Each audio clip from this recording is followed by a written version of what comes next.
Thank you. Thank you, Mr. Chairman. Thank you, Senator Blackburn. Senator Manchin, please. Thank you, Mr. Chairman. First of all, thank all three of you for your service, and General Clark, thank you and your family. I know how commitment that is and what a commitment it is, but now you get to spend hopefully a little time with them. To General Clark and to Secretary Mayer, this is for you all. I know the comments in your advanced testimony about Special Operation Forces, unique training authorities, and the need to maintain readiness in a diverse global environments that we're in. I wanted to make sure you are both aware that in West Virginia, we're working and making our state more available to SOCOM. Training operations, we have parts of this, we're only 3 hours away now. We're not that far. You can hop, skip, and a jump.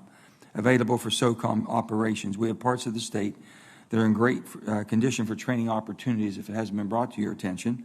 From subterranean and complexes to austere rural and urban environments, there's a surface mine land that is possible for transfer to DOD for nothing, zero, $1 to make it legal probably. For the East Coast base units to train is significantly reduced cost compared to similar training that you're going to travel to the West Coast and do. It's right in your backyard. My office has been working with J3X representatives from SOCOM in our state, as well as the West Virginia National Guard, to highlight that what we have to offer, and I hope to have you out soon to do a site visit. If you could, I would appreciate it very much. So if your SOCOM staff has not briefed you on this program, would you work with me and maybe come and visit and see what we have to offer?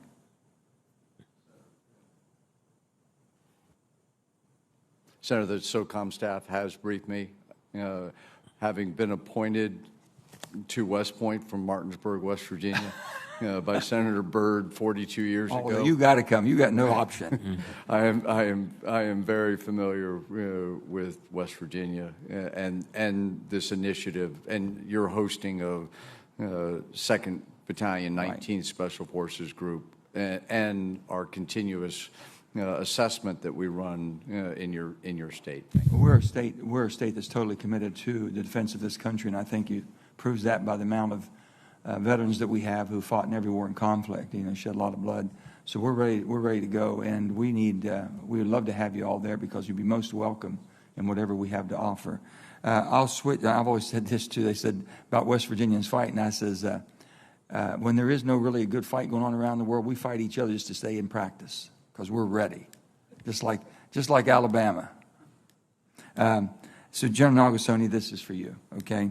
As chairman of the Cyber Subcommittee, I'm particularly concerned that it is only a matter of time before cyber criminals and bad actors launch attacks on our commercial space assets, particularly our global positioning system.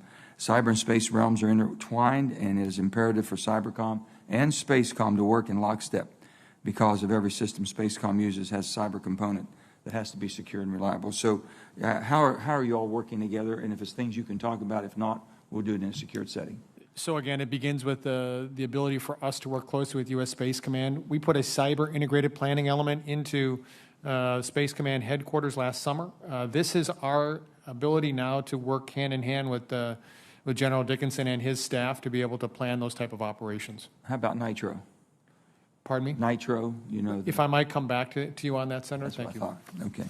Okay. We'll do that. And also, General Augustoni, a few weeks ago we heard from Stratcom and Spacecom on their readiness posture. Maintaining our nuclear deterrent and preserving our ability to operate in space are fundamental to today's great power competition with Russia and China. I believe that both of these missions are connected to our cyber defensive and offensive capabilities. So the cyber, space, and nuclear missions have to be interconnected and cannot operate in vacuum. So given that my question would be, given the Cybercom is operating in a highly complex and ever-evolving environments, how integrated would you say that the efforts are between Stratcom and Spacecom right now? Totally integrated. And it begins with the assurance of our nuclear command and control and communications capabilities. I know that Senator King asked a question about, what's going on and why haven't Russia. Are you seeing indications that we should have some concern there, that there might be movement in that area of cyber attacks? So again, Senator, I think that the President, as he announced last week with his indications of concern, we have concerns all the time. We remain vigilant, and we will continue to remain vigilant. Do you believe that we're adequately capable of stopping these horrible cyber attacks that could harm just the well-being of the average United States citizen? We are, along with our partners at CISA and the private sector. So everybody's on track. Thank you very much.